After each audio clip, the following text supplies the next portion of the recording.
Hello दोस्तों, good evening. मैं वसीम, आप लोगों का स्वागत हो मेरे channel master Yusuf and Anas पे। आज मैं आप लोगों के सामने अकाउंटेंसी कॉमर्स क्लास 11 के क्लासेस सेकंड चैप्टर लेकर आया हूँ। तो चलिए आगे मैं आप लोगों को अगला अध्याय और आगे की तरफ जो अगला चैप्टर है उसके बारे में मैं आपको बताऊंगा। इससे पहले मैं वीडियो शुरू करता हूं, प्लीज़ मेरे चैनल को सब्सक्राइब करें ताकि मैं एजुकेशनल क्लासेस बनाता रहूं और आप लोगों के सामने लेकर आता रहूं। जो हमारे स्टूडेंट्स हैं उनको बेनिफिट होगा, वो हमारे क्लासेस को शुरू से लेकर अंत तक फॉलो कर सकते हैं और इससे कुछ उनको बेनिफिट मिल जाएगा। तो चलिए मैं आगे बात करता हूँ। सबसे पहले मैं पिछले क्लासेस में कौन सी चीज़ें मैंने बताई थी उसके बारे में मैं आप लोगों को एक समरी देता हूँ, जिसमें मैंने बात किया था व्हाट इज़ अकाउंटिंग के बारे में मैंने बताया था, what is book keeping, what is accountancy, accounting and accountancy में क्या फ़र्क है, क्या डिफरेंसेस है, उसके बारे में मैंने आपको बताया था।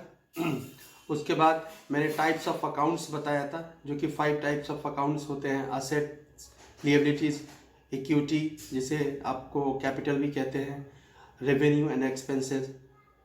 उसके बारे में मैंने असेट्स के प्रकार बताए थे कि एसेट्स 2 तरह के होते हैं, करेंट एसेट्स, फिक्स्ड एसेट्स, वो बताया था मैंने। करेंट एसेट्स में कौन कौन से ऐसी चीज़ें आती हैं जैसे कि कैश एंड कैश इक्विवेलेंट्स, जो भी चीज़ें होती हैं करेंट एसेट्स में आती है। अकाउंट्स रिसीवेबल, प्रीपेड एक्सपेंसेस, उसके बाद इन्वेंट्री, मार्केटेबल सिक्योरिटीज़, इनके बारे में मैंने बताया था। दूसरा मैंने फिक्स्ड एसेट्स के बारे में मैंने बताया था आपको, जैसे कि vehicles such as company trucks वगैरह जो होते हैं, प्लांट्स एंड मशीनरी होते हैं, वो है। ऑफिस फर्नीचर्स, ऑफिस में जो फर्नीचर्स यूज़ होते हैं वो हमारा फिक्स्ड एसेट्स में आता है। उसके बाद मैंने बताया था मशीनरी के बारे में बताया था, बिल्डिंग्स एंड लैंड्स के बारे में बताया था, ये सब फिक्स्ड एसेट्स में आते हैं। उसके बाद मैंने लिएबिलिटीज़ के बारे में बताया था कि लिएबिलिटीज़ कितने तरह के होते हैं, 3 तरह के, जैसे कि internal liabilities, external liabilities and contingent liabilities, उसके बारे में बताया था। फिर उसके बाद मैंने इन तीनों के बारे में बताते हुए फिर आगे मैंने आपको 2 टाइप्स ऑफ एक्सटर्नल लिएबिलिटीज़ के बारे में बताया था, जो कि करंट लिएबिलिटीज़ जिसे शॉर्ट टर्म लिएबिलिटीज़ कहते हैं। उसके बाद मैंने बताया था नॉन करंट जिसे लॉन्ग टर्म लिएबिलिटीज़ कहते हैं। फिर मैंने कंटीजेंट्स लिएबिलिटीज़ क्या होता है उसके बारे में बताया था। उसके बाद मैंने आपको बताया था कि what is double entry system, because accountancy और अकाउंटिंग डबल एंट्री सिस्टम के बिना अधूरी है, ये बहुत ही ज़्यादा महत्वपूर्ण होती है। उसके बारे में बताया था कि डबल एंट्री सिस्टम क्या होता है और इसका इम्पैक्ट कैसे होता है, हम जर्नल्स वगैरह में हम इसका यूज़ कैसे कर सकते हैं। आगे मैंने बताया था what is accounting equations. Equations is very very important. जो कि अकाउंटिंग इक्वेशंस होते हैं वो हम फाइनलाइज, जो हम अकाउंट जो बैलेंस शीट और जो ये फाइनलाइज करते हैं हम बिजनेस हेल्थ को एक इक्वेशंस के थ्रू हम किस तरह से हम इवेल्युएट कर सकते हैं, उसके बारे में बताया था। जैसे कि assets is equal to liabilities plus capital, उसके बाद capital is equal to assets minus liabilities, उसके बाद liabilities is equal to assets minus capital, इसके बारे में बताया था। उसके बाद सबसे मोस्ट इम्पॉर्टेंट मैंने आपको 3 गोल्डन रूल्स के बारे में बताया था, जो कि 3 गोल्डन रूल्स क्या है। आगे मैंने आपको टाइप ऑफ अकाउंट बताया था और ये इम्प्लाइज कैसे होता है गोल्डन रूल्स पे, उसके बारे में मैंने बताया था। उसके बाद मैंने ट्रेडिशनल क्लासिफिकेशन ऑफ अकाउंट्स क्या क्या है वो मैंने बताया था। उसके बाद अगले क्लासेस में मैंने कमिट किया था कि मॉडर्न क्लासिफिकेशन ऑफ अकाउंट्स क्या होता है, आज मैं उसके बारे में बताऊंगा। और उसके साथ साथ मैं जर्नल एंट्रीज आप किस तरह से करें और ये इम्प्लाइज किस तरह से होता है मॉडर्न क्लासिफिकेशन और ट्रेडिशनल क्लासिफिकेशन के तरीके से जर्नल एंट्रीज आज मैं बताऊंगा। तो चलिए आज का सेकंड चैप्टर मैं शुरू करता हूं आप लोगों के साथ। तो आइए दोस्तों चलते हैं अगले चैप्टर की तरफ, जो कि मैंने आप लोगों को बताया था। ये अगला चैप्टर में मैं मॉडर्न क्लासिफिकेशन ऑफ अकाउंट्स के बारे में आज मैं बताऊंगा। तो बात करते हैं, अभी इससे पहले मैंने ट्रेडिशनल क्लासिफिकेशन ऑफ अकाउंट्स बताया आप लोगों को। आई होप ये याद रखना बहुत ही ज़्यादा ज़रूरी है कि अकाउंट्स किस तरीके से, और जो ट्रेडिशनल था वे था और अभी जो मॉडर्न वे है उस तरह से अकाउंट्स की एंट्रीज़ वगैरह और मेंटेनेंस वगैरह हम कैसे कर सकते हैं।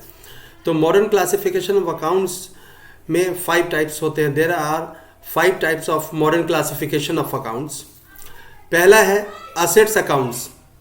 जी हाँ दोस्तों, assets account, these accounts are accounts of assets and properties such as land and buildings, plant and machinery, furnitures, patents, inventory, ये सारे जो आते हैं असेट्स अकाउंट्स में।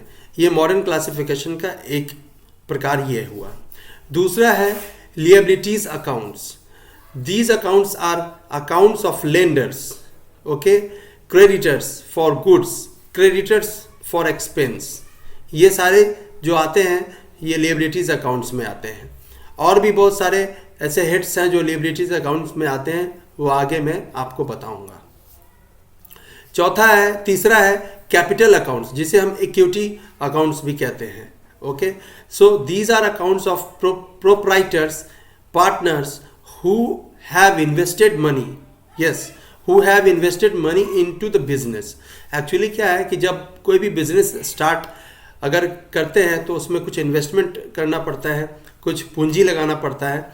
वो कैपिटल अकाउंट में या इक्विटी अकाउंट्स में उसे हम काउंट करते हैं। It includes both capital and drawings. जी हाँ दोस्तों, बिजनेस में हम कुछ लगाते हैं और बिजनेस से जो चीज़ निकालते हैं उसे ड्राइंग्स कहते हैं।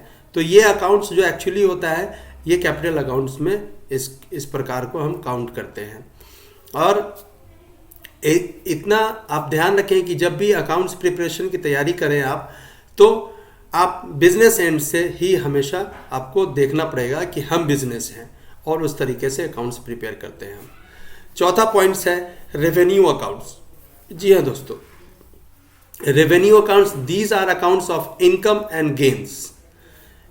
जो कि रेवेन्यू अकाउंट्स में हम जो भी बिजनेस में इनकम्स होते हैं और गेन्स होते हैं उसे ही हम लिखते हैं। एग्जाम्पल के तौर पर जैसे कि सेल्स करने से कुछ हमें गेन हुआ, प्रॉफिट हुआ, इंटरेस्ट हमें रिसीव हुआ, तो उस तरह के अकाउंट्स को हम आप रेवेन्यू अकाउंट्स में काउंट करेंगे। तो आइए अगला पॉइंट देखते हैं हम, एक्सपेंस अकाउंट। जी हाँ दोस्तों, expense account, there are the accounts of expense are losses incurred in carrying the business such as purchases, wages paid, depreciation, rent etc। जो भी खर्चे बिजनेस से होते हैं ऐसे खर्चे को हम एक्सपेंस अकाउंट में लिखते हैं। आगे हम चलते हैं, rules of debit and credit under the modern classification. ये बहुत ही ज़्यादा इम्पॉर्टेंट है। ये आपको एग्जामिनेशन पॉइंट ऑफ व्यू से as well as basics clearance के पॉइंट ऑफ व्यू से बहुत ज़्यादा इम्पॉर्टेंट है। और साथ साथ जर्नल जब आप बनाएंगे तो उस जर्नल एंट्री में इस जो टेबल है, ये जो मैंने टेबल क्रिएट किया है स्पेशली आप लोगों के लिए, ये बहुत ज़्यादा इम्पॉर्टेंट है।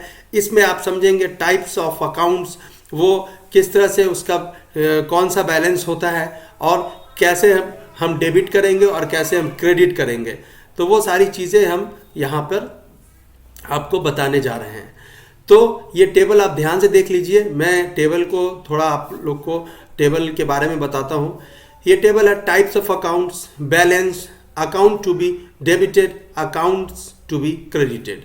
जैसे कि ड्राइंग्स के बारे में मैंने आपको बताया था। ड्राइंग्स जो कि कैपिटल में ही आता है। तो ड्राइंग्स, इसका ये डेबिट बैलेंस होता है जब ड्राइंग्स इंक्रीज हो जाता है।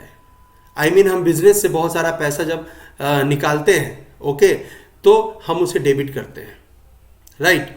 और जब ड्राइंग डिक्रीज होता है तो उसे हम क्रेडिट करते हैं। उसी तरह से एक्सपेंस भी डेबिट बैलेंस होता है और ये एक्सपेंस इंक्रीज होता है तो हम उसे डेबिट बैलेंस करते हैं, और डिक्रीज अगर होता है तो उसे क्रेडिट बैलेंस करते हैं। उसी तरीके से असेट्स है। असेट्स भी डेबिट बैलेंस में आता है, और ये जब इंक्रीज करता है तो उसे हम डेबिट बैलेंस करते हैं, और ये जब डिक्रीज होता है तो उसे हम क्रेडिट बैलेंस करते हैं। लिएबिलिटीज के बारे में बात करते हैं। लिएबिलिटीज क्रेडिट बैलेंस है दोस्तों, और ये जब डिक्रीज होता है तो ऑब्वियसली उसे डेबिट बैलेंस में हम लिखेंगे, डेबिट साइड में लिखेंगे, और जब ये इंक्रीज होता है तो उसे हम क्रेडिट साइड में लिखेंगे। Capital and equity, capital equity की बात करते हैं तो ये भी क्रेडिट बैलेंस है, और जब ये कैपिटल इक्विटी डिक्रीज करता है तो डेबिट साइड में लिखते हैं, और जब ये इंक्रीज करता है तो क्रेडिट साइड में लिखते हैं। उसी तरीके से रेवेन्यू है। रेवेन्यू जब ये क्रेडिट बैलेंस है, और जब ये डिक्रीज करता है तो उसे हम डेबिट बैलेंस में लिखते हैं, और जब ये इंक्रीज करता है तो क्रेडिट बैलेंस में लिखते हैं। राइट, ये टेबल को माइंड में रखना, याद कर लेना, और इस टेबल को एकदम बिल्कुल बहुत ही ज़्यादा ज़रूरी है, ये बहुत ही ज़्यादा इम्पॉर्टेंट है आगे चल के। तो आइए नेक्स्ट स्लाइड की तरफ बढ़ते हैं। नेक्स्ट स्लाइड पे ये कुछ एक सेट्स ऑफ एग्जाम्पल्स है जो कि मैंने सोचा आप लोगों के साथ डिस्कस करूं, ताकि इससे कुछ कॉन्सेप्ट क्लियर होंगे। ये पिछले क्लास में मैंने बताया था नेचर ऑफ अकाउंट्स के बारे में, उसके बेस पे ये सेट्स तैयार था। तो आइए उस सेट्स को हम देखते हैं, क्वेश्चन देखते हैं हम। Analyse the following transactions, state the nature of accounts, okay, and state which accounts will be debited and which account will be credited according to the traditional approach। जी हाँ, ट्रेडिशनल अप्रोच के बारे में, traditional classification के बारे में मैंने बताया था इससे पहले। उसी के अकॉर्डिंगली उसको माइंड में रखते हुए ये जो नीचे एनालिसिस है वो कहाँ डेबिट होगा और वो नेचर ऑफ अकाउंट क्या है और कहाँ क्रेडिट होगा, इसके बारे में ये क्वेश्चन दर्शाता है। तो सबसे पहला पॉइंट है, Dinesh started business with cash 5 lakhs rupees. Okay, Dinesh started, तो दिनेश ने एक बिजनेस स्टार्ट किया जो कि 5 लाख रुपए कैश से स्टार्ट किया। तो आइए इसका एंट्री हम देखते हैं। Dinesh started business with cash 5 lakh rupees. ये सबसे पहले है अकाउंट इनवॉइस्ड किस तरह से है, और nature of accounts, how affected debit and credit. ये कॉलम्स मैं आप लोगों के सामने दिखा रहा हूं। तो Dinesh started business with cash 5 lakhs rupees. तो इसमें दो चीज़ का, दो अकाउंट का इसमें चर्चा होता है, एक कैश और स्टार्टेड बिजनेस। जी हाँ, जब बिजनेस जब स्टार्ट करेंगे, जो भी उसमें जिस तरह से भी उसमें कुछ कैपिटल लगाया जाता है, चाहे वो कैश के रूप में हो या किसी भी रूप में हो, तो उसे हम कैपिटल कहते हैं। तो कैश और कैपिटल, ये कैश रियल अकाउंट में, जहां तक आपको याद होगा कि रियल अकाउंट में हम किस चीज़ के बारे में हम मेजरमेंट करते हैं, वो कैश के बारे में, और कैपिटल पर्सनल अकाउंट है, ये नेचर ऑफ अकाउंट दर्शाता है। उसी तरह से how affected, cash is coming in the Dinesh, cash is coming in. Okay, पहला पॉइंट है कैश इज कमिंग, कहाँ आ रहा है, बिजनेस में आ रहा है cash. Right, Dinesh is the giver. अब यहाँ पे जो गोल्डन रूल्स है ये अप्लाई करना है आपको, हाउ अफेक्टेड। सो क्या है कि कैश इज कमिंग, तो जो चीज़ आता है उसे हम डेबिट करते हैं, जो जाता है उसे क्रेडिट करते हैं। ये जो देने वाला होता है उसे हम क्रेडिट करते हैं। ये चीज़ गोल्डन रूल्स में आपने देखा होगा। उसी तरीके से यहाँ पर कैश इज कमिंग, तो कैश जितना आ रहा है उसे हम डेबिट करेंगे, और देने वाला कौन है, दिनेश है, उसे हम क्रेडिट करेंगे। तो cash account debit to capital account, ये इसका जर्नल एंट्री हो गया। अगला है borrowed from Naresh 1 lakh rupees. Naresh से 1 लाख का लोन लिया गया। जी हाँ दोस्तों, तो आइए बात करते हैं, नरेश से 1 लाख का लोन लिया गया, बोरोड फ्रॉम नरेश। तो ये अकाउंट्स कैसे हम इन्वॉल्व होगा इसमें, ये बताते हैं। Cash account debit to loan from Naresh. अब ये कैश डेबिट क्यों होगा, क्योंकि यहाँ पे हम कैश की बात करते हैं, क्योंकि लोन लिया गया था कैश के रूप में नरेश से। तो cash is a real account, और देने वाला कौन है, देने वाला इज अ पर्सन, तो उसे personal accounts, nature of accounts में ये चीज़ आएगी। फर्नीचर इज कमिंग, अब जैसे कि कैश इज कमिंग, कैश हम ले रहे हैं अपने बिजनेस के लिए ले रहे हैं। हमेशा इस चीज़ को ध्यान में रखते हुए आप अकाउंट्स तैयार करेंगे कि हम बिजनेस है और हम अकाउंट्स अपने बुक को तैयार कर रहे हैं, ठीक है। तो कैश हम अपने बिजनेस के लिए ले रहे हैं, तो cash is coming and Naresh किससे ले रहे हैं? नरेश से ले रहे हैं। Naresh is a giver, so cash account debit to Naresh, loan from Naresh. So 1 lakh का एंट्री डेबिट साइड और 1 लाख का एंट्री क्रेडिट साइड में आप देख पा रहे होंगे।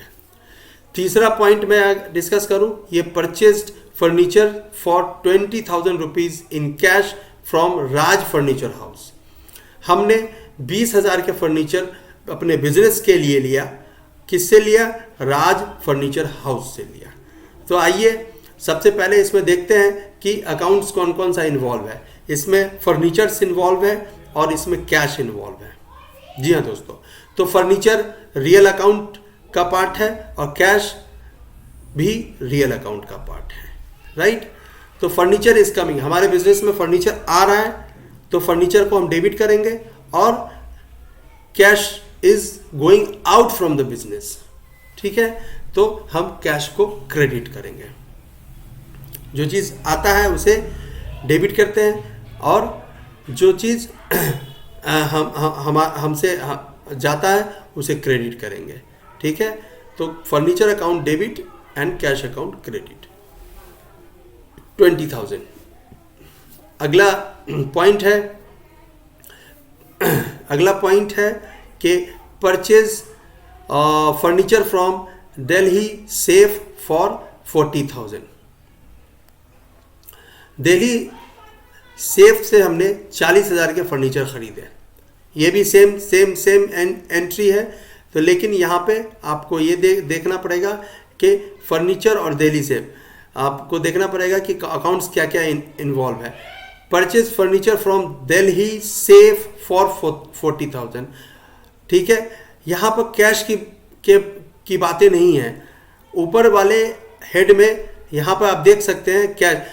जब भी आप अकाउंट्स तैयार करें, एक कैश के रूप में लेन देन हो सकती है, एक क्रेडिट के रूप में लेन देन हो सकती है। ये चीज़ हमेशा याद रखें। जब भी कैश के रूप में लेन देन होगी हम कैश को अपने अकाउंट्स में लिखेंगे और जब भी क्रेडिट के रूप में लेन देन होगी हम जो देने वाला है उसको हम अकाउंट में मेंटेन करेंगे। ये चीज़ हमेशा ध्यान रखिएगा। ये पॉइंट बहुत ही ज़्यादा इंपॉर्टेंट है, आपको क्वेश्चन में ये चीज़ रहेगा। Purchase furniture from for cash, ठीक है। परचेज फर्नीचर इतना रुपीज़ फ्रॉम दिस पर्सन। तो यहाँ पे क्या है, चौथा पॉइंट है purchase furniture from Delhi safe. Delhi safe से फर्नीचर खरीदा फॉर 40,000। यहाँ पर कैश की बातें नहीं हो रही है, इसका मतलब ये क्रेडिट में लिया है, ठीक है। तो इसका जो इन्वॉल्व है फर्नीचर और दिल्ली सेफ ही अकाउंट्स इन्वॉल्व है। तो furniture account debit to credit में आप लिखेंगे दिल्ली सेफ, ओके, क्योंकि दिल्ली सेफ का नाम है। सिर्फ परचेज होता कि फर्नीचर परचेज किया गया और किसी भी ऑर्गेनाइजेशन का नाम नहीं होता और क्रेडिट पे परचेज किया गया तो हम परचेज अकाउंट को यहाँ पर क्रेडिट कर सकते थे। Furniture account debit to purchase account. तो फर्नीचर रियल अकाउंट है। ये टाइप्स ऑफ अकाउंट पे मैंने बताया है आपको कि फर्नीचर रियल अकाउंट है और उसको रियल कैटेगरी रियल अकाउंट के टाइप ऑफ अकाउंट में लिखेंगे। और Delhi safe is a noun, person और ऑर्गेनाइजेशन, ये मैंने बताया ये पर्सनल अकाउंट्स का हिस्सा है। तो furniture is coming and Delhi safe is a giver. तो furniture account debit to Delhi safe account, ये 40,000 की एंट्री हम डेबिट साइड और क्रेडिट साइड हम मेंशन कर देंगे। पांचवा पॉइंट है फर्नीचर गुड्स फॉर कैश। जी हाँ दोस्तों, furniture purchase goods for cash 15,000। अब देखिए यहाँ पे भी परचेज की 3 एंट्री मैंने अभी बताई आप लोगों को। और पहला हमने कैश से खरीदा था, तीसरा भी हमने कैश से ही खरीदा है। यहाँ पर किसी ऑर्गेनाइजेशन का नाम नहीं है, सिर्फ इतना मेंशन है परचेज गुड्स फॉर कैश 15,000। अब यहाँ पे आप देखिए कि जो ये है परचेज अकाउंट डेबिट, नोट 1 में जो आपने ये है कैश अकाउंट क्रेडिट। अब यहाँ पर जो कैश से ही हम परचेज किया, हमने कोई सामान का नाम मेंशन नहीं किया। ऊपर में ये था कि फर्नीचर हमने कैश में परचेज किया था, तो हमने फर्नीचर को हमने डेबिट करा था और कैश को क्रेडिट करा था। यहाँ पे है क्या कि परचेज अकाउंट हमने सिर्फ परचेज किया है, तो परचेज अकाउंट को डेबिट करेंगे और कैश अकाउंट को क्रेडिट करेंगे। तो ये परचेज अकाउंट नॉमिनल अकाउंट है, तो ये नॉमिनल के कैटेगरी में आएगा, और कैश अकाउंट रियल अकाउंट है। So purchase goods comes from into the business, ये हो गया goods come into the business, जो कि एक्सपेंस अकाउंट है, और कैश इज गोइंग आउट। ठीक है, अगर हम कुछ खरीदते हैं, कुछ भी परचेज करते हैं अपने बिजनेस के लिए, तो वो एक्सपेंस अकाउंट भी होता है। तो 15-15 हज़ार रुपये की एंट्री यहाँ पर हम मेंशन डेबिट साइड और क्रेडिट साइड हमने यहाँ पे मेंशन कर दिया। छठा पॉइंट मैं बात करता हूँ, परचेज गुड्स फ्रॉम महेश। जी हाँ दोस्तों, यहाँ पर महेश नाम का जिक्र है। 30,000 का गुड्स यहाँ पर ख़रीदा गया, तो यहाँ पर परचेज अकाउंट को डेबिट करेंगे, महेश को क्रेडिट करेंगे, क्योंकि परचेज अकाउंट नॉमिनल अकाउंट है और Mahesh account is a personal account. तो यहाँ पे goods come in purchase is an expense, Mahesh is a giver. तो यहाँ पर देख सकते हैं 30,000 की एंट्री डेबिट साइड और क्रेडिट साइड। उसी तरह से sold goods for cash to Karim ₹25,000। यहाँ पे बात क्या हो रही कि बिजनेस ने बेचा कुछ सामान, राइट। तो बिजनेस ने बेचा है तो वो रेवेन्यू में है या प्रॉफिट में ही आएगा, उससे तो इनकम आ रही है। तो यहाँ पे कैश और सेल्स इन्वॉल्व है, और cash is a real account और sales is a nominal account, जिस तरह से purchase is also nominal account. तो cash is coming into the business because कुछ हमने बेचा है, as a business point of view से हमने कुछ बेचा है, तो कैश हमारे बिजनेस में आ रहा है और सेल्स हमारा इंक्रीज हो रहा है। सेल्स इंक्रीज हो रहा है, सेल्स इज एन इनकम। ठीक है, जो सेल्स है हमारा इनकम है। तो उसी तरह से इसकी एंट्री होगी cash account debit to sales account 25,000 each side. यहाँ पर फिर अगला सेक्शन में बात करते हैं sold goods to Shyam on credit. अभी देखिए, हमने कैश परचेज की बात की थी, क्रेडिट परचेज की बात की थी। कैश परचेज की एंट्री में थोड़ा सा डिफरेंसेस हो गया और क्रेडिट परचेज की एंट्री में थोड़ा डिफरेंस हो गया। इसी तरीके से अभी हम बात कर रहे हैं कैश सोल्ड की बात कर रहे हैं और क्रेडिट सोल्ड की बात कर रहे हैं। कैश सोल्ड में तो आपने देख लिया एंट्री, अब चलिए क्रेडिट सोल्ड की बात कर रहे हैं। तो यहाँ पर क्रेडिट सोल्ड किसे किया गया, तो श्याम को किया गया, राइट। तो यहाँ पर क्या इन्वॉल्व होगा, Shyam account debit to sales account, क्योंकि हमने किसी व्यक्ति, किसी पर्सन, किसी ऑर्गेनाइजेशन को हमने क्रेडिट पे सोल्ड किया, तो उस पर्सन का नाम डेबिट में आता है जो कि पर्सनल है। और क्या किया हमने, सेल्स किया, sales is a nominal account. तो Shyam account debit to sales account, Shyam is the receiver, sales is an income. तो आइए नवा पॉइंट डिस्कस करते हैं, कैश रिसीव्ड फ्रॉम श्याम। अब यहाँ पर हमें कैश रिसीव हो रहा है, कैश रिसीव हो रहा है, ये भी हमारा इनकम हो गया। As a business point of view से ये हमारा इनकम हो गया। तो इसमें क्या होगा, कैश और श्याम इन्वॉल्व है। Cash is a personal, cash is a real account and Shyam is a personal account, ये चीज़ है। तो cash is coming into the business and Shyam is the giver. ठीक है, तो 20,000 cash account debit to Shyam account 20,000 each side. Last point हम discuss करते हैं कैश पेड टू महेश। यहाँ पे हम है कि बिजनेस ने कैश पेड किया महेश को, ये हमारा एक्सपेंस है, जाहिर सी बात है। तो मैं इसमें क्या होगा entry, Mahesh account debit to cash account, और Mahesh is a personal account, cash is a real account, ये पहले से आप लोग को पता ही है। तो Mahesh is the receiver and cash is going out from the business. So each side, debit side and credit side 10,000 की एंट्री यहाँ पे हमने मेंशन की है।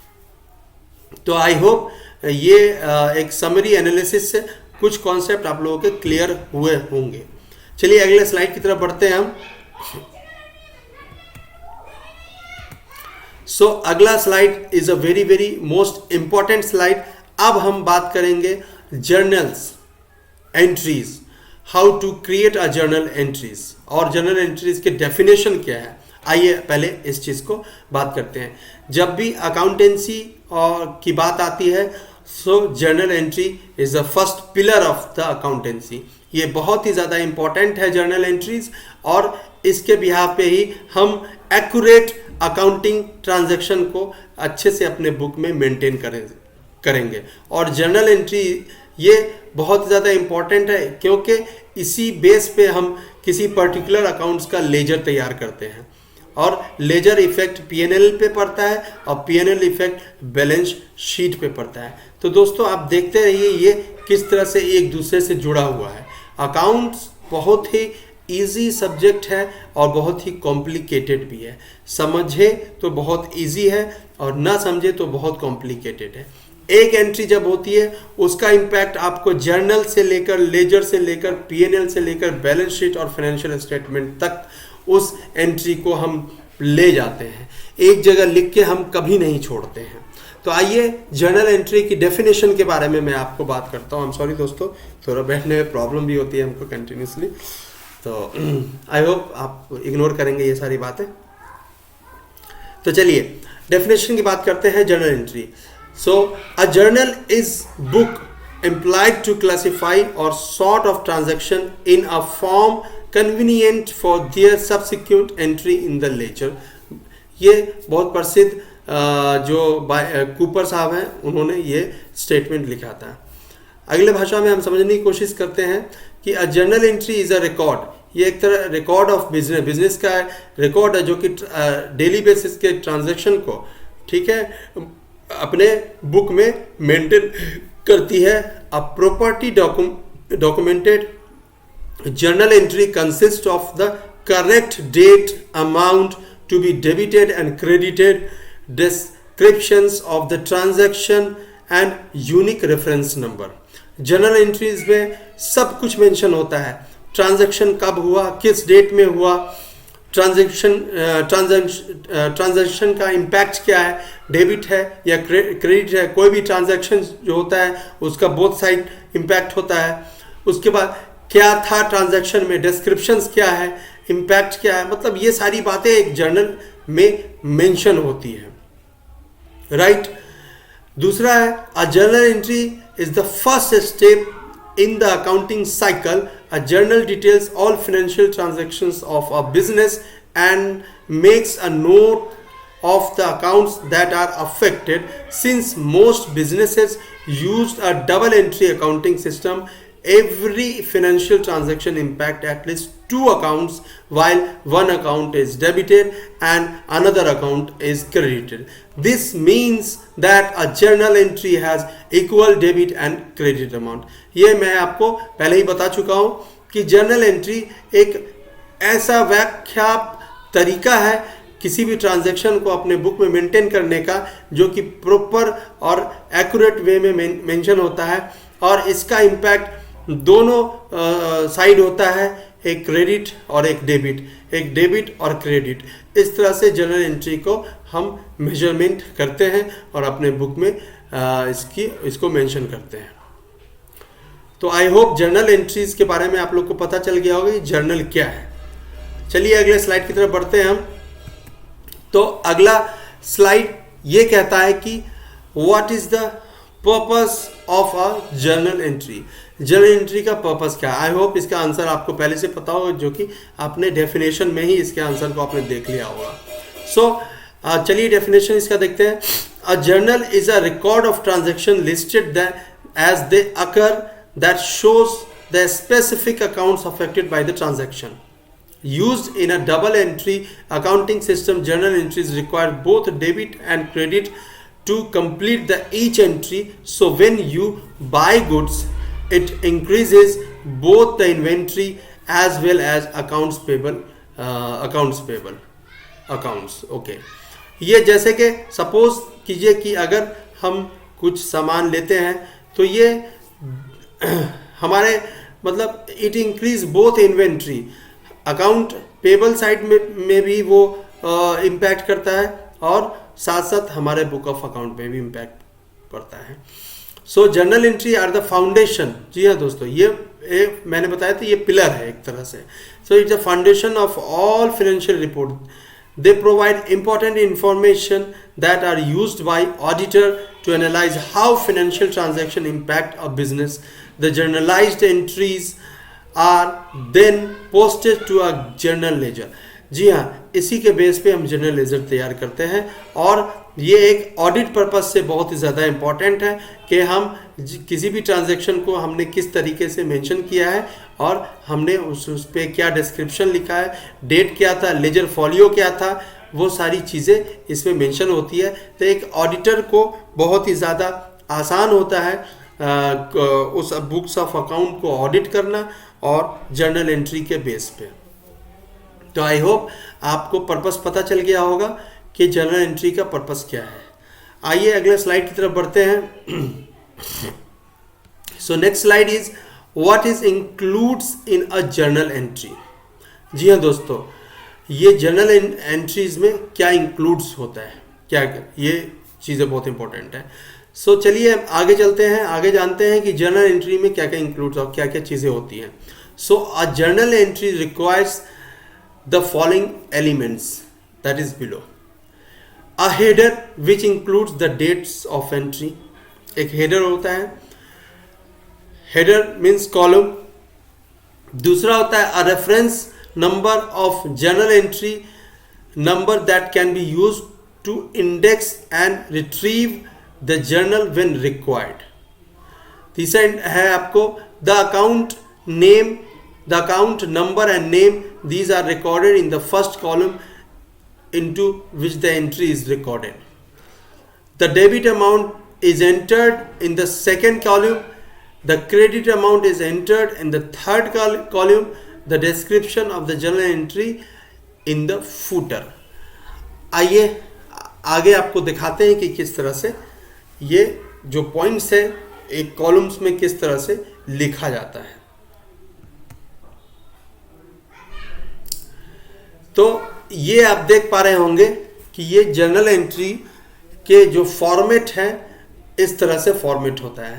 एक date column, particulars column, ledger folio, या LF stand for ledger folio, जो किस लेजर किस मतलब रेफरेंस क्या है उसका, वो वहाँ पे रेफरेंस नंबर आता है। ठीक है। DR stand for debit and CR stand for credit. इस तरह से जर्नल एंट्री के टेबल तैयार होते हैं। अब हम पॉइंट वाइज किस तरह से, डेट में हम लिखते हैं in this column the date of transaction is written. जी हाँ दोस्तों, ये आप देख सकते हैं कि इस कॉलम में किस डेट को ट्रांजैक्शन हुई थी वो डेट मेंशन होता है यहाँ पे। Particulars is a very important things, okay, क्योंकि इस कॉलम में हम कौन सा अकाउंट डेबिट हो रहा है, कौन सा अकाउंट क्रेडिट हो रहा है, और नीचे में हम ब्रैकेट में हम जो समरी लिखते हैं किस कारण से ये अकाउंट ये और इसका क्या डिस्क्रिप्शन है। जैसे कि purchase goods from Shyam, Shyam से गुड्स खरीदा, being goods purchase from Shyam. ये एक छोटा सा नरेशंस यहाँ पर हम लिखते हैं और ऊपर में हम लिखते हैं जो भी अकाउंट डेबिट होता है उस अकाउंट का नाम, जो अकाउंट क्रेडिट होता है उस अकाउंट का नाम। तो ये कॉलम होता है। LF के बारे में मैंने बताया था, ये ledger folio, it is called as a ledger folio the number of ledger pages is written to which the accounts is posted. आइए, ये डेबिट अमाउंट का कॉलम है और ये क्रेडिट अमाउंट का कॉलम है, ये आपने देखा होगा। ठीक है, चलिए नेक्स्ट स्लाइड की तरफ मैं आप लोगों को ले चलता हूं।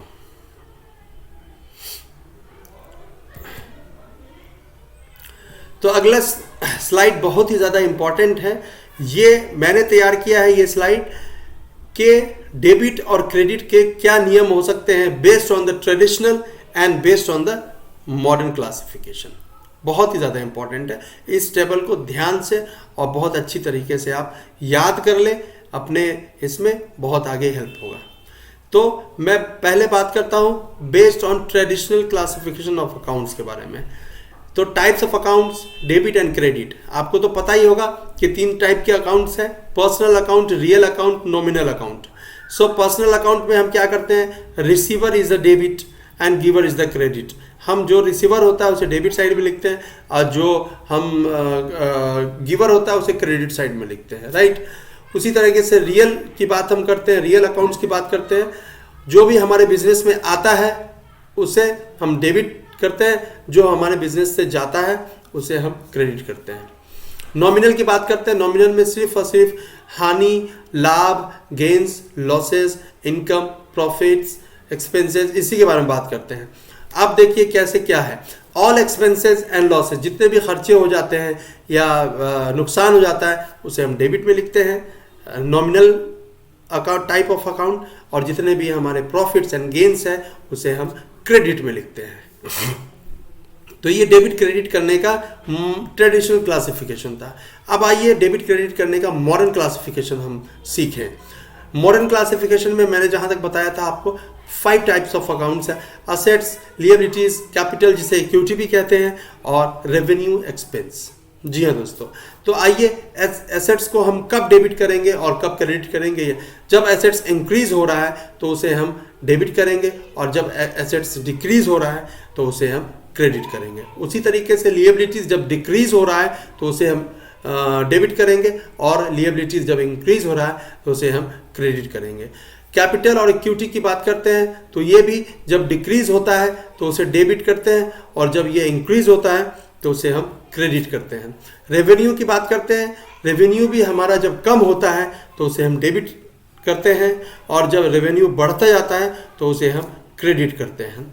उसी तरीके से एक्सपेंस है। एक्सपेंस में जस्ट अपोजिट होता है। Revenue is a income portion हम कह सकते हैं उसको, एक्सपेंस जो हमारा लॉसेस जो होता है वो है। तो ये एक्सपेंस हमारा जब इंक्रीज करता है तो उसे हम डेबिट लिखते हैं, राइट। आप देखेंगे बिल्कुल अपोजिट है। रेवेन्यू डिक्रीज कर रहा है, रेवेन्यू कम हो रहा है, तो इसका मतलब कहीं ना कहीं एक्सपेंस, लिएबिलिटीज इन्वॉल्व होगा ना, राइट। तो रेवेन्यू जब डिक्रीज हो रहा है तो उसे हम क्या करते हैं, डेबिट करते हैं। उसी तरह से एक्सपेंस इंक्रीज, जब रेवेन्यू डिक्रीज हो रहा है तो ऑब्वियसली एक्सपेंस इंक्रीज हो रहा होगा, तो उसे हम डेबिट करते हैं। उसी तरीके से जब एक्सपेंस डिक्रीज हो रहा है तो हम उसे क्रेडिट करते हैं। ये बहुत ही ज़्यादा इम्पॉर्टेंट है कि डेबिट और क्रेडिट हम किस बेस पे हम एनालाइज करें, modern classification as well as traditional classification. तो आइए अगले स्लाइड की तरफ बढ़ते हैं। आई होप आप लोगों को समझ में आ रही होगी। अगर कुछ भी प्रॉब्लम हो प्लीज़ हमें कमेंट में बताइएगा कि the way of actually teaching, और ये अगर आपको पसंद आए या इसमें कुछ भी कमियां हो तो प्लीज़ आप फीडबैक ज़रूर शेयर कीजिएगा। मेरे लिए बहुत लाभदायक होगा, क्योंकि इससे पहले मैंने टीचिंग कभी नहीं किया है अपने लाइफ में, तो फिर भी मैं कोशिश कर रहा हूँ आप लोगों के लिए। आई होप ये कुछ बेनिफिट हो आप लोगों को और इससे फ़ायदा मिले आप लोगों को। चलिए अगले स्लाइड की तरफ बढ़ते हैं। सो अगला स्लाइड हमें बताता है, अब आइए हम यहाँ पर बात करते हैं एंट्रीज की। ये 2 तरह की एंट्रीज होती है दोस्तों, एक होता है सिंपल एंट्री और एक होता है कंपाउंड एंट्रीज। जी हाँ, आपने पढ़ा होगा सिंपल इंटरेस्ट, कंपाउंड इंटरेस्ट, ये पढ़ा होगा आपने। उसी तरीके से यहाँ भी है simple entry and compound entry. तो आइए बात करते हैं कि what is simple entry. So an entry in which only 2 accounts are affected, like one account is debited and another account is credited, is called simple entry. Suppose that paid salary हमने पे किया, ठीक है। तो salary account, salary क्या है, salary account को debit करेंगे और कैश को क्रेडिट करेंगे, ठीक है। ये आप जो रूल्स है अप्लाई कर सकते हैं, ठीक है। तो सैलरी अकाउंट को हम डेबिट करते हैं और कैश को, ये बस डेबिट और क्रेडिट इम्पैक्ट है इसका, और कुछ भी ये नहीं है। तो ये सिंपल एंट्री में ये चीज़ मेंशन हुआ, ठीक है। So salary paid ₹50,000 on 30th of April 2022। तो इसकी एंट्री है salary account debit to cash account. ये बहुत सिंपल एंट्री है जिसका इम्पैक्ट सिर्फ डेबिट साइड और credit side in one line पर हो रहा है, तो उसे हम सिंपल एंट्री में हम काउंट कर सकते हैं। जैसे वेजेस पेड है, wages account debit to cash account, तो इस तरीके से है। आइए बात करते हैं कंपाउंड एंट्री की। कंपाउंड एंट्री क्या है? कंपाउंड एंट्री एक्चुअली बहुत ही ज़्यादा इम्पॉर्टेंट है, क्योंकि एक एंट्री में हो सकता है कि दो इम्पैक्ट हो, राइट। तो जब एक ट्रांजैक्शन में दो इम्पैक्ट होता है तो उसे हम कंपाउंड एंट्री कहते हैं। एक ट्रांजैक्शन में सिंगल इम्पैक्ट है, उसे हम सिंपल एंट्री कहेंगे। यही बस छोटा सा फर्क है। A compound journal entry is an accounting entry in which there is more than one debit and one credit, ठीक है। मोर देन बोथ साइड हो सकता है कि दो डेबिट हो सकता है, दो क्रेडिट हो सकता है, ये बस कंपाउंड एंट्री है। अभी मैंने बताया कि जब कोई भी ट्रांजैक्शन के दो इम्पैक्ट, एक से ज़्यादा इम्पैक्ट हो रहे हैं उस ट्रांजैक्शन में, कुछ और अकाउंट्स इन्वॉल्व हो रहे हैं, तो उसे हम कंपाउंड एंट्री करते हैं। एक छोटा सा एग्जांपल है, on 30th April purchase goods from Rakesh. 30 अप्रैल को राकेश से हमने कुछ सामान खरीदा और 25,000 को उसने हमने जो है ना उसको चेक दिया, ठीक है, और 10,000 उसे हमने बोला कि बाद में पे करेंगे। हम नहीं, कौन? Business, right. आप हमेशा एक चीज ध्यान रखेंगे कि बिजनेस पॉइंट ऑफ व्यू से ही सोचेंगे। बिजनेस जो कि मैं चला रहा हूं, बट अभी मेरा नाम नहीं है, मेरे बिजनेस का नाम है। ये जो मेरा अकाउंट्स नहीं है, बिजनेस का अकाउंट्स है, ठीक है। तो बिजनेस ने राकेश से 50,000 के गुड्स खरीदे और उसे जो है 10,000 के बिजनेस ने चेक दे दिए, ठीक है, सॉरी 25,000 के चेक दे दिए और 10,000 रुपये जो है उसको बाद में देने को बोला। इसका मतलब 10,000 का क्रेडिट उसने यहाँ पे बिजनेस ने राकेश से किए। तो इसका एंट्री देखिए, डेट आपको पता है, अकाउंट्स पता है, ठीक है, और लेजर फोलियो पता है, डेबिट क्रेडिट पता है। आप देखिए यहाँ पर कि purchase account debit to bank account to Rakesh account. अभी तो टू बैंक अकाउंट हमने लिखा क्योंकि हमने चेक दिया। कैश अगर देते तो हम कैश अकाउंट लिखते, राइट। तो purchase account, purchase is a nominal account, ठीक है, और purchase is a nominal account. Bank है रियल अकाउंट और राकेश है पर्सनल। इसमें टाइप ऑफ अकाउंट्स आप देखें कि 3 टाइप ऑफ अकाउंट इन्वॉल्व है। अगर हम कैश देते 25,000 का और 10,000 हम क्रेडिट पे रखते तो हम यहाँ पर टू कैश अकाउंट लिखते, वो भी आपको रियल अकाउंट में आता, और पर्सनल अकाउंट राकेश है। अगर हम करते 10,000 के 25,000 के चेक और 10,000 कैश देते तो यहाँ पर ये एंट्री आता, purchase account debit to bank account to cash account. क्योंकि हमने बैंक अकाउंट, क्योंकि उसे बैंक में देना पड़ेगा 25,000 के चेक को, तो इसलिए बैंक अकाउंट, और 10,000 तो उसे डायरेक्टली मिल गए तो 10,000। तो इस तरह से यहाँ पे ये कंपाउंड इम्पैक्ट है, एक ट्रांजैक्शन में दो इम्पैक्ट है, तो यहाँ पर इसलिए इसको कहते हैं कंपाउंड एंट्री। आई होप आप लोग को सिंपल एंड कंपाउंड एंट्री क्या होती है वो समझ में आ गया होगा। तो चलिए अगला स्लाइड मैं आगे ले जाता हूँ। अगले स्लाइड की तरफ बढ़ते हुए आपके सामने कुछ क्वेश्चंस है। आई होप आप लोग को जर्नल एंट्रीज कैसे बनाना है, जर्नल एंट्रीज क्या होता है, पर्पस क्या है इसके, इम्पैक्ट क्या है, इफेक्ट्स कहाँ कहाँ होते हैं, क्यों बनाया जाता है, ये सब कुछ आप लोग को पता चल गया होगा। अब यहाँ पे कुछ क्वेश्चंस हैं जिसको मैं आप लोग के सामने डिस्कस करूँगा, इससे आपका कॉन्सेप्ट क्लियर हो जाएगा। तो आइए बात करते हैं। ये Harish started business with cash 10,000। Harish ने बिजनेस स्टार्ट किया 10,000 से, ठीक है। यहाँ पे कैश का बात किया हुआ है, तो यहाँ पे होगा आपको bank account debit to capital account, right. Bank account debit to capital account. Bought goods from Manohar ₹5,000। Manohar से क्या खरीदा?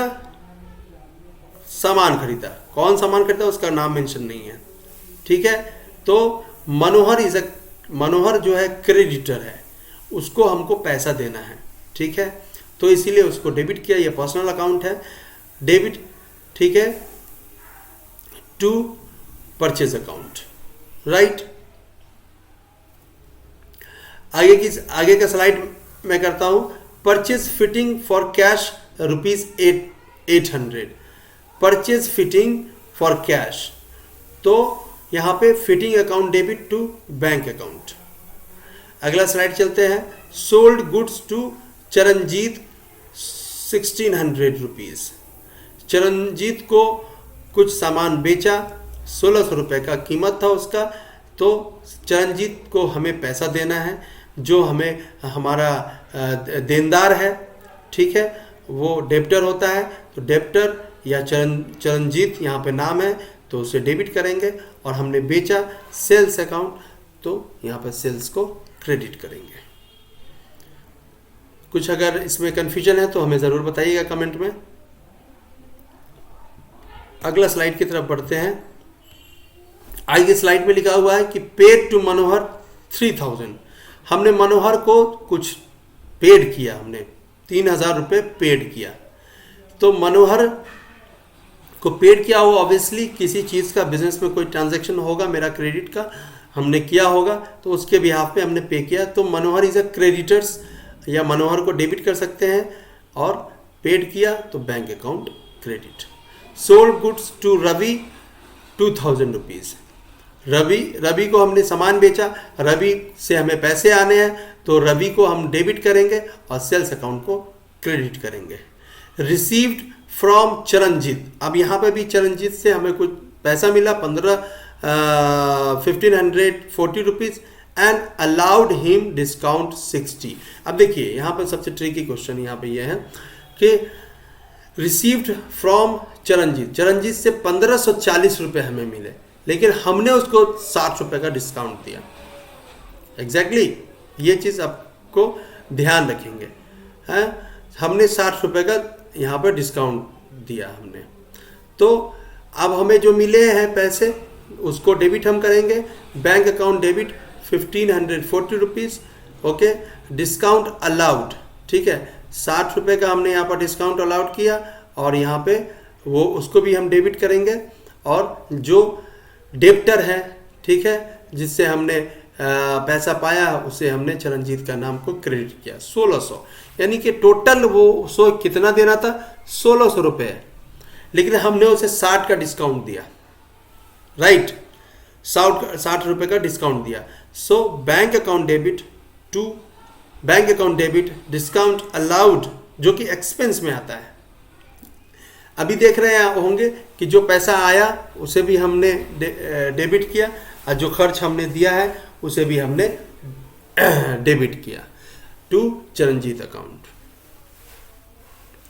आगे आप देखते हैं अगला एंट्री, वेजेस पेड। हमने कोई मजदूरी दी होगी, अपने बिजनेस में कोई ऐसी चीज़ें आई होंगी, उसके रिलेटेड हमने वेजेस को पे किया होगा 80 रुपीज़, तो wages account debit to bank account. अगली एंट्री है bought goods for cash. Cash में हमने यहाँ पर सामान खरीदा, तो यहाँ पर purchase account debit to cash account, क्योंकि कोई भी यहाँ पे असेट्स का नाम यहाँ पे कुछ मेंशन नहीं था। अगर कुछ नाम मेंशन होता तो हम उसको डेबिट करते हैं और कैश और बैंक को क्रेडिट करते हैं। चलिए अगले स्लाइड की तरफ बढ़ते हैं। सो अगला स्लाइड है sold goods to Ramesh 3400।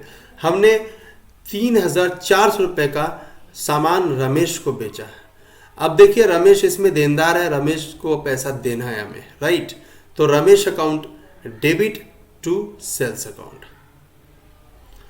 Purchase goods from Purushottam ₹2600। Purchase account debit, Purushottam account credit. Paid Manohar in settlement ₹1900 and discount allowed by him 100 rupees. अब देखिए यहाँ पर कि हमने यानी कि बिजनेस ने मनोहर को पे किया, ठीक है, और 1900 रुपये यानी कि 2000 पे किया।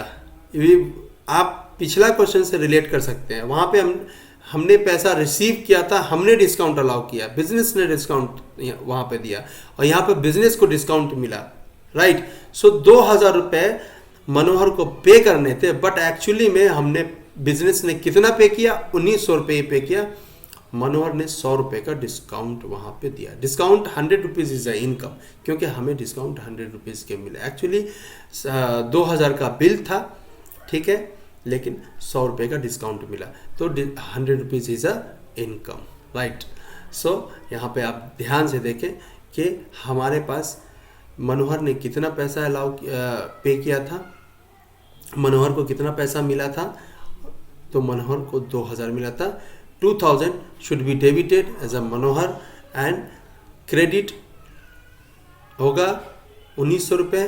Bank account credit and discount received जो कि इनकम है उसे हम 100 से क्रेडिट करेंगे। तो इसका एंट्री है Manohar account debit to bank account to discount received account, that is a income 100 rupees.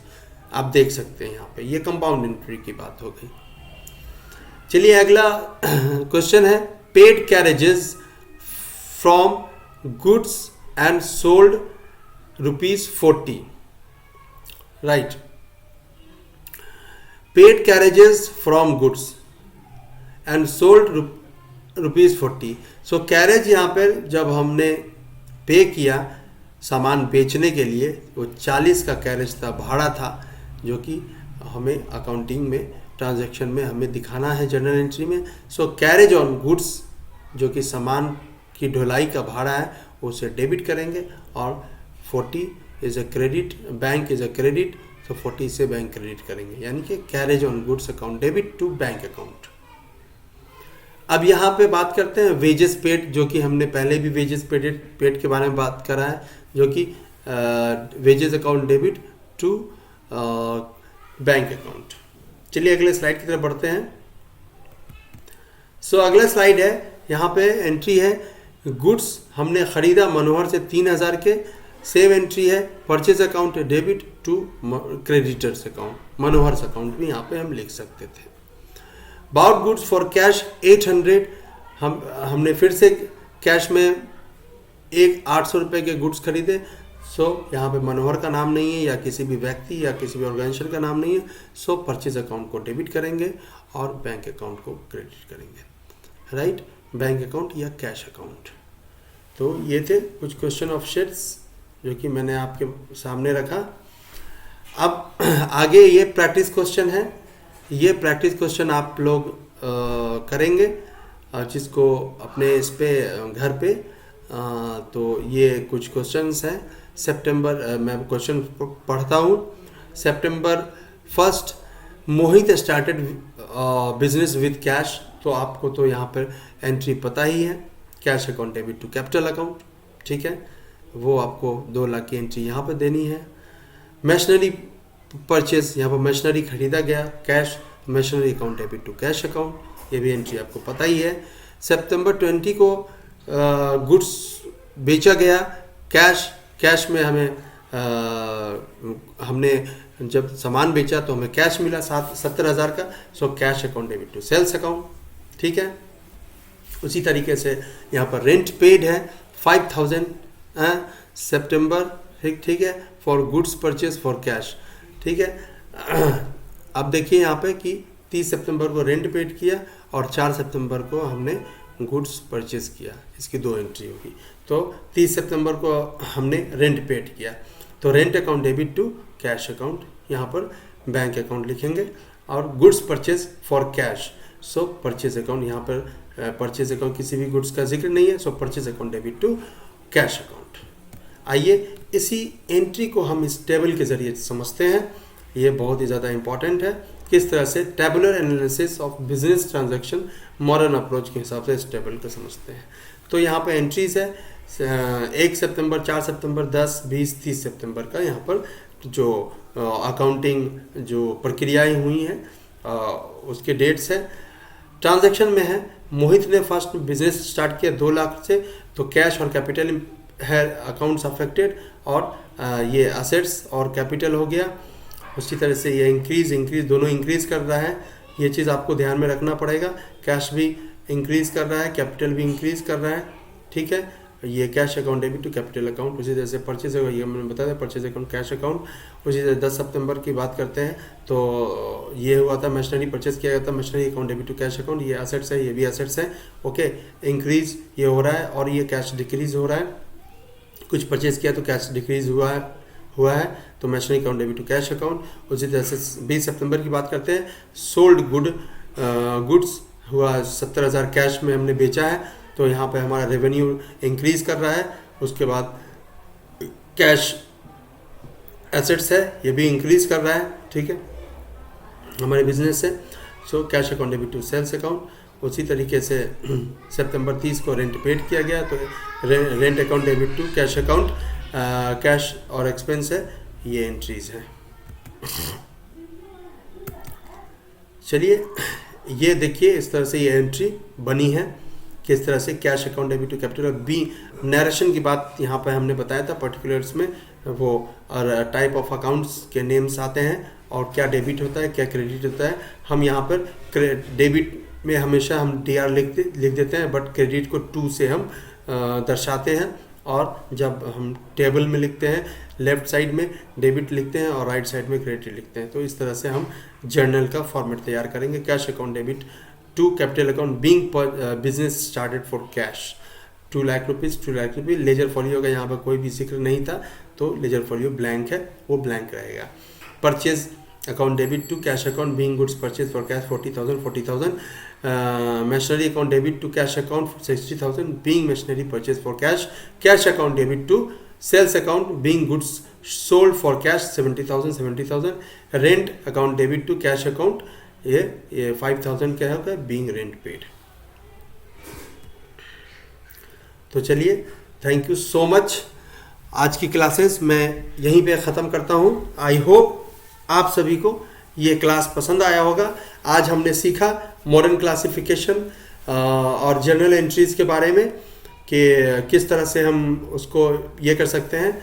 आप मेरा चैप्टर 1 क्लासेस देखें, अगर मिस कर गए होंगे तो चैप्टर 1 क्लासेस में उस क्लासेस के डिस्क्रिप्शन के लिंक इस वीडियो में मैं दे दूंगा। तो स्टार्टिंग से जिन स्टूडेंट्स का ये मिस कर चुका है तो इंट्रोडक्शन वगैरह, तो वो उस लिंक से आप पहला क्लासेस देख लें, उसके बाद दूसरा क्लास देखें। आई होप आपके सारे कॉन्सेप्ट मैं क्लियर करूँगा। So thank you so much.